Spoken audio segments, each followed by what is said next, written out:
ಚಿತ್ತಾಪುರದಲ್ಲಿ ಆರ್ಎಸ್ಎಸ್ನ ಪಥ ಸಂಚಲನಕ್ಕೆ ಅನುಮತಿ ಸಿಗುತ್ತಾ ಅನ್ನೋ ವಿಚಾರಕ್ಕೆ ಇವತ್ತು ಬಹುತೇಕ ಉತ್ತರ ಸಿಗೋ ನಿರೀಕ್ಷೆ ಇದೆ. ಇವತ್ತು ಹೈಕೋರ್ಟ್ನ ವಿಭಾಗೀಯ ಪೀಠದಲ್ಲಿ ಆರ್ಎಸ್ಎಸ್ ಪಥ ಸಂಚಲನಕ್ಕೆ ಕುರಿತಂತೆ ಸಲ್ಲಿಕೆಯಾಗಿರುವ ಅರ್ಜಿಯ ವಿಚಾರಣೆ ನಡೆಯೋದಿದೆ. ನವೆಂಬರ್ 2ರಂದು ಆರ್ಎಸ್ಎಸ್ ಪರೇಡ್ಗೆ ಸಿಗುತ್ತಾ ಸಮ್ಮತಿ. ಹೈಕೋರ್ಟ್ ಕಟಕಟೆಯಲ್ಲಿ ಆರ್ಎಸ್ಎಸ್ನ ಪಥ ಸಂಚಲನದ ಭವಿಷ್ಯ ಇದೆ. ಇವತ್ತು ಕಲಬುರಗಿ ವಿಭಾಗೀಯ ಪೀಠದಲ್ಲಿ ವಿಚಾರಣೆ ನಡೆಯೋದಿದೆ. ನ್ಯಾಯಮೂರ್ತಿಗಳಾದ ಕಮಲ್ ಅವರ ನೇತೃತ್ವದಲ್ಲಿ ವಿಚಾರಣೆ ನಡೆಯುತ್ತೆ. ಆರ್ಎಸ್ಎಸ್ ಪರ ವಾದವನ್ನ ಮಂಡಿಸಲಿದ್ದಾರೆ ವಕೀಲರಾದ ಅರುಣ್ ಶ್ಯಾಮ್.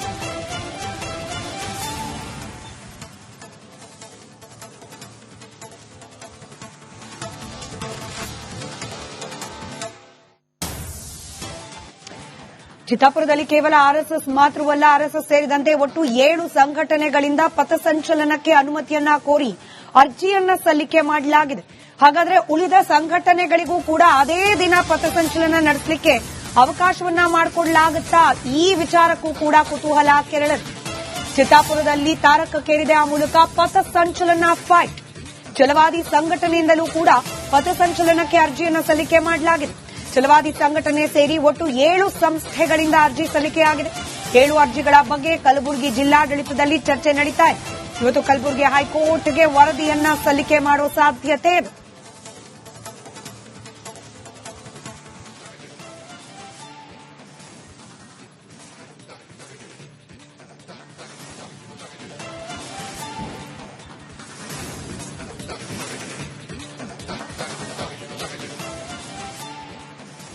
ಒಂದು ವೇಳೆ ಆರ್ಎಸ್ಎಸ್ ಪಥಸಂಚಲನಕ್ಕೆ ಕೋರ್ಟ್ನಿಂದ ಅನುಮತಿ ಸಿಕ್ಕರೂ ಕೂಡ ಆರ್ಎಸ್ಎಸ್ನ ಪಥಸಂಚಲನಕ್ಕೆ ಅಡ್ಡಿ ಉಂಟುಪಡಿಸಲಿಕ್ಕೆ ಪ್ಲಾನಿಂಗ್ ನಡೀತಾ ಇರೋ ರೀತಿಯಲ್ಲಿ ಕಂಡು ಬರ್ತಾ ಇದೆ.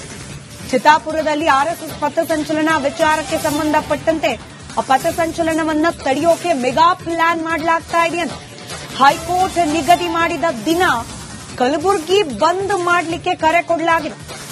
ಕಲಬುರಗಿ ಬಂದ್ಗೆ ಕರೆ ಕೊಡಲಿಕ್ಕೆ ಸಂಘಟನೆಗಳು ಪ್ಲಾನ್ ಮಾಡ್ತಾ ಇವೆ. ಪಥಸಂಚಲನ ತಡೆಯಲಿಕ್ಕೆ ಕೆಲ ಸಂಘಟನೆಗಳು ಪ್ಲಾನ್ ಬಿ ಅನ್ನ ಕೂಡ ಸಿದ್ದಪಡಿಸಿಕೊಂಡಿವೆ.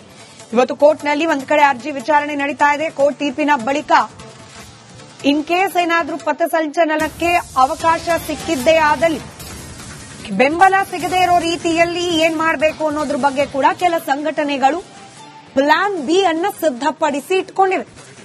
ಒಂದು ವೇಳೆ ಕೋರ್ಟ್ನಲ್ಲಿ ಅನುಮತಿ ಸಿಗದೆ ಹೋದ್ರೆ ಓಕೆ, ಕೋರ್ಟ್ನಲ್ಲಿ ಅನುಮತಿ ಸಿಕ್ಕರೆ ಕಲಬುರಗಿ ಬಂದ್ಗೆ ಕರೆ ನೀಡೋದು, ಆ ಮೂಲಕ ಆರ್ಎಸ್ಎಸ್ನ ಪಥಸಂಚಲನಕ್ಕೆ ಬೆಂಬಲ ಸಿಗದೆ ಇರೋ ರೀತಿಯಲ್ಲಿ ನೋಡ್ಕೊಳ್ಳೋದು ಪ್ಲಾನ್ ಬಿ.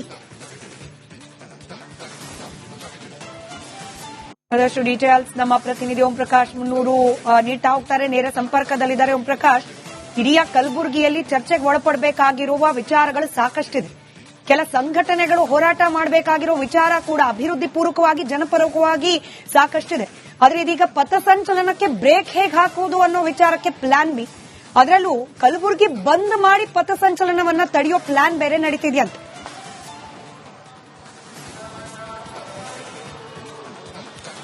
ಹೌದು ಸ್ಮಿತಾ, ಕಲಬುರಗಿ ಜಿಲ್ಲೆಯ ಚಿತ್ತಾಪುರ ಪಟ್ಟಣದಲ್ಲಿ ಆರ್ಎಸ್ಎಸ್ ಪಥಸಂಚಲನಕ್ಕೆ ಬ್ರೇಕ್ ಹಾಕುವ ಮೂಲಕ ಶುರುವಾದಂತ ಈ ಒಂದು ವಿಚಾರ ಇದೀಗ ರಾಜ್ಯದಲ್ಲಿ ದೊಡ್ಡ ಮಟ್ಟದಲ್ಲಿ ಚರ್ಚೆ ಆಗೋದಕ್ಕೆ ಮುಂದಾಗಿರುವಂತದ್ದು. ಚಿತ್ತಾಪುರ ಪಥಸಂಚಲನ ಅಖಾಡಕ್ಕೆ ಇದೀಗ 7 ಸಂಘಟನೆಗಳು ಧುಮುಕಿರುವಂತದ್ದು. ಅಂದ್ರೆ ಎಲ್ಲರೂ ಕೂಡ ನವೆಂಬರ್ 2ರಂದೇ ಪಥಸಂಚಲನವನ್ನ ಮಾಡ್ತೇವೆ, ನಮಗೆ ಅನುಮತಿಯನ್ನ ನೀಡಬೇಕು ಅನ್ನುವಂತ ನಿಟ್ಟಿನಲ್ಲಿ ಜಿಲ್ಲಾಡಳಿತಕ್ಕೆ ಅರ್ಜಿಯನ್ನ ಸಲ್ಲಿಕೆ ಮಾಡಿರುವಂತದ್ದು. ಸೊ ಹಾಗಾಗಿ ಇದೀಗ ಜಿಲ್ಲಾಡಳಿತ ಈ 7 ಅರ್ಜಿಗಳನ್ನ ಪರಿಶೀಲನೆಯನ್ನ ನಡೆಸಿ ಇವತ್ತು ಕೋರ್ಟ್ಗೆ ವರದಿಯನ್ನ ಸಲ್ಲಿಸೋದಕ್ಕೆ ಮುಂದಾಗಿರುವಂತದ್ದು. ಮತ್ತೊಂದು ಕಡೆ ಏನು ಇವತ್ತು ಆರ್ಎಸ್ಎಸ್ ಸಲ್ಲಿಸಿದಂತ ಅರ್ಜಿಗೆ ಸಂಬಂಧಪಟ್ಟಂತೆ ಕಲಬುರಗಿ ಹೈಕೋರ್ಟ್ನಲ್ಲಿ ವಿಚಾರಣೆ ಕೂಡ ನಡೆಯಲಿರುವಂತದ್ದು. ಮಧ್ಯಾಹ್ನ 2:30 ನಂತರ ಹೈಕೋರ್ಟ್ ಪೀಠದ ಮುಂದೆ ಈ ಒಂದು ಅರ್ಜಿ ವಿಚಾರಣೆಗೆ ಬರುವಂತದ್ದು. ಇಲ್ಲಿ ಆರ್ಎಸ್ಎಸ್ನ ಪಥಸಂಚಲನಕ್ಕೆ ಗ್ರೀನ್ ಸಿಗ್ನಲ್ ಸಿಗುತ್ತಾ ಏನು ಅನ್ನುವಂಥದ್ರ ಬಗ್ಗೆ ಕೋರ್ಟ್ ಕಟಕಟೆಯಲ್ಲಿ ಆರ್ಎಸ್ಎಸ್ನ ಪಥಸಂಚಲನದ ಭವಿಷ್ಯ ನಿರ್ಧಾರವಾಗುವಂತದ್ದು. ಹಾಗಾಗಿ ಆರ್ಎಸ್ಎಸ್ ಪರವಾಗಿ ಬಹಳ ಸ್ಟ್ರಾಂಗ್ ಆಗಿ ವಾದ ಮಾಡೋದಕ್ಕೆ ಹಿರಿಯ ವಕೀಲರಾದಂತಹ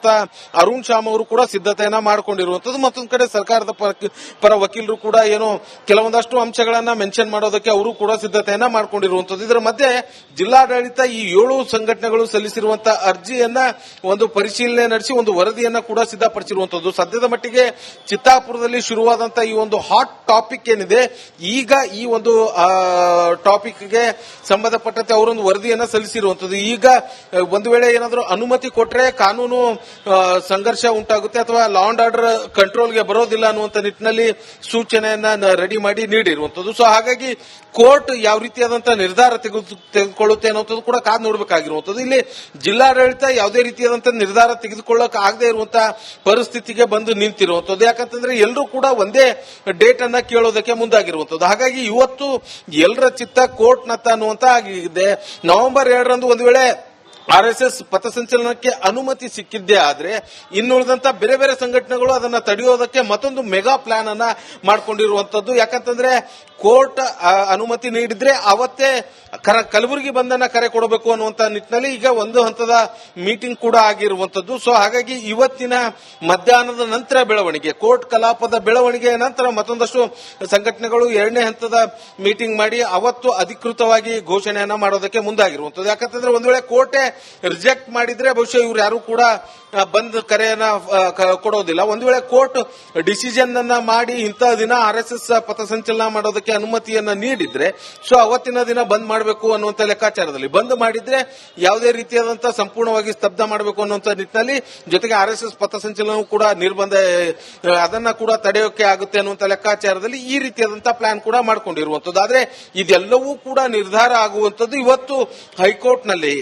ಯಾಕಂತಂದ್ರೆ ಹೈಕೋರ್ಟ್ನಲ್ಲಿ ಅರ್ಜಿ ವಿಚಾರಣೆ ಇರುವಂತದ್ದು. ಸೊ ಆ ಅರ್ಜಿ ವಿಚಾರಣೆ ನಂತರ ಏನಾಗುತ್ತೆ ಅನ್ನುವಂಥದ್ದು ಇದೀಗ ಬಹಳ ಕುತೂಹಲ ಇರುವಂತದ್ದು. ಎಲ್ಲ ಸಂಘಟನೆಗಳು ನಾವು ಆರಂಭದಿಂದ ಕೂಡ ನೋಡಬಹುದು, ಕಳೆದ 6 ದಿನಗಳಿಂದ ಅಕ್ಟೋಬರ್ 19ರಿಂದ 24ರವರೆಗೂ ಕೂಡ ಏನು ಕಲಬುರಗಿ ಸೇರಿ ಇಡೀ ಜಿಲ್ಲೆಯಾದ್ಯಂತ ಚಿತ್ತಾಪುರದ ಒಂದೇ ಚರ್ಚೆ ಆಗ್ತಾ ಇರುವಂತದ್ದು RSS ಪಥಸಂಚಲನಕ್ಕೆ ಬ್ರೇಕ್ ಹಾಕಿರುವಂತಹ ವಿಚಾರ. ಸೊ ಹಾಗಾಗಿ ಕಳೆದ 6 ದಿನಗಳಿಂದ 7 ಸಂಘಟನೆಗಳು ಪಥಸಂಚಲನವನ್ನ ಮಾಡ್ತೇವೆ, ಅದೇ ದಿನ ಅದೇ ತಾರೀಕು ಅದೇ ಪ್ಲೇಸು ಅನ್ನುವಂತ ನಿಟ್ಟಿನಲ್ಲಿ ಈ ಒಂದು ಚರ್ಚೆಯನ್ನ ನಡೀತಾ ಇರುವಂತದ್ದು. ಸೊ ಹಾಗಾಗಿ ಇದೆಲ್ಲದಕ್ಕೂ ಕೂಡ ಇವತ್ತು ಹೈಕೋರ್ಟ್ ತೆರೆ ಎಳೆಯುತ್ತಾ ಅಥವಾ ಈ ಎಲ್ಲದಕ್ಕೂ ಒಂದು ಫುಲ್ ಸ್ಟಾಪ್ ಇಡುತ್ತಾ ಅನ್ನುವಂಥದ್ದು ಕೂಡ ಕಾದ್ ನೋಡಬೇಕಾಗಿರುವಂತದ್ದು. ಸ್ಮಿತಾ, ಈಗ ಕೋರ್ಟ್ನ ಆದೇಶ RSSನ ಪಥಸಂಚಲನಕ್ಕೆ ಸಂಬಂಧಪಟ್ಟಂತೆ ಭೀಮ್ ಆರ್ಮಿಯ ಪಥಸಂಚಲನಕ್ಕೂ ಕೂಡ ಅದು ಡೈರೆಕ್ಟ್ಲಿ ಇಂಡೈರೆಕ್ಟ್ಲಿ ಎಫೆಕ್ಟ್ ಆಗಬಹುದು. ಉಳಿದ ಸಂಘಟನೆಗಳ ಪ್ಲಾನ್ ಏನು ಅಂತ ಹೇಳಿ, ಇನ್ ಕೇಸ್ ಪರ್ಮಿಷನ್ ಸಿಕ್ಕಿದ್ದೇ ಆದಲ್ಲಿ ಈ ಸಂಘಟನೆಗಳಿಗೆ ಪರ್ಮಿಷನ್ ಕೊಡಬೇಕಾಗಿರೋ ಜಿಲ್ಲಾಡಳಿತ.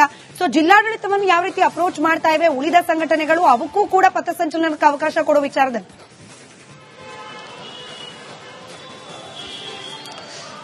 ಖಂಡಿತವಾಗೂ ಸ್ಮಿತಾ, ಇಲ್ಲಿ ಒಂದು ನವೆಂಬರ್ 2ರಂದು RSS ಪಥಸಂಚಲನವನ್ನ ಮಾಡ್ತೇವೆ ಅನ್ನುವಂತ ನಿಟ್ಟಿನಲ್ಲಿ ಅರ್ಜಿಯನ್ನ ಸಲ್ಲಿಸಿರುವಂತದ್ದು. ಉಳಿದ 6 ಸಂಘಟನೆಗಳು ಭೀಮ್ ಆರ್ಮಿ, ದಲಿತ ಪ್ಯಾಂಥರ್, ಗೊಂಡಕುರುಬ ಎಸ್ಟಿ ಹೋರಾಟ ಸಮಿತಿ, ಮತ್ತೆ ರಾಜ್ಯ ರೈತ ಸಂಘ, ಕ್ರಿಶ್ಚಿಯನ್ ವೆಲ್ಫೇರ್ ಅಸೋಸಿಯೇಷನ್, ಮತ್ತೊಂದು ಕಡೆ ಚಲವಾದಿ ಮಹಾಸಭಾ, ಈ 6 ಸಂಘಟನೆಗಳು ಕೂಡ ನವೆಂಬರ್ 2ರಂದೇ ಅನುಮತಿಯನ್ನ ನೀಡಬೇಕು ಅನ್ನುವಂತ ನಿಟ್ಟಿನಲ್ಲಿ ಅವರು ಅರ್ಜಿಯನ್ನ ಸಲ್ಲಿಕೆ ಮಾಡಿರುವಂತದ್ದು. ಆದ್ರೆ ಇದೀಗ ಜಿಲ್ಲಾಡಳಿತ ಒಂದು ಗೊಂದಲಕ್ಕೆ ಸಿಲುಕಿರುವಂತದ್ದು. ಅಂದ್ರೆ ಎಲ್ಲರೂ ಒಂದೇ ಡೇಟ್ ಅನ್ನ ಕೇಳ್ತಾ ಇರುವಂತಹ ಹಿನ್ನೆಲೆಯಲ್ಲಿ ಎಲ್ರಿಗೂ ಒಂದೇ ದಿನಕ್ಕೆ ಅನುಮತಿ ಕೊಟ್ರೆ ಅಲ್ಲಿ ಕಾನೂನು ಅಂದ್ರೆ ಲಾ ಅಂಡ್ ಆರ್ಡರ್ ಕಂಟ್ರೋಲ್ಗೆ ಒಂದಷ್ಟು ಅಡೆತಡೆ ಆಗುತ್ತೆ ಅನ್ನುವಂತ ಲೆಕ್ಕಾಚಾರದಲ್ಲಿ ಇರುವಂತದ್ದು. ಸೊ ಹಾಗಾಗಿ ಜಿಲ್ಲಾಡಳಿತ ಈ ಒಂದು ವಿಚಾರದಲ್ಲಿ ಯಾವುದೇ ಸ್ಪಷ್ಟ ನಿರ್ಧಾರಕ್ಕೂ ಕೂಡ ಬರ್ತಾ ಇಲ್ಲ. ಇವತ್ತಿನ ವರದಿಯಲ್ಲೂ ಕೂಡ ಅದನ್ನೇ ಕೆಲವೊಂದಷ್ಟು ಅಂಶಗಳನ್ನ ಮೆನ್ಷನ್ ಮಾಡಿರುವಂತದ್ದು. ಸೊ ಹಾಗಾಗಿ ಇವರು ಕೂಡ ಜಿಲ್ಲಾಡಳಿತ ಅಸಹಾಯಕತೆಯಿಂದ ಕೋರ್ಟ್ ಮೊರೆ ಹೋಗುವಂತ ಪರಿಸ್ಥಿತಿ ಇದೆ. ಇವತ್ತಿನ ಸನ್ನಿವೇಶದಲ್ಲಿ ಏನೆಲ್ಲ ಡೆವಲಪ್ಮೆಂಟ್ ಆಗಿದೆ ಅಂದ್ರೆ ಇಲ್ಲಿವರೆಗೂ ಕೂಡ ಜಿಲ್ಲಾಡಳಿತದ ಮುಂದೆ ಬಂದಿರುವಂತಹ ಅರ್ಜಿಗಳು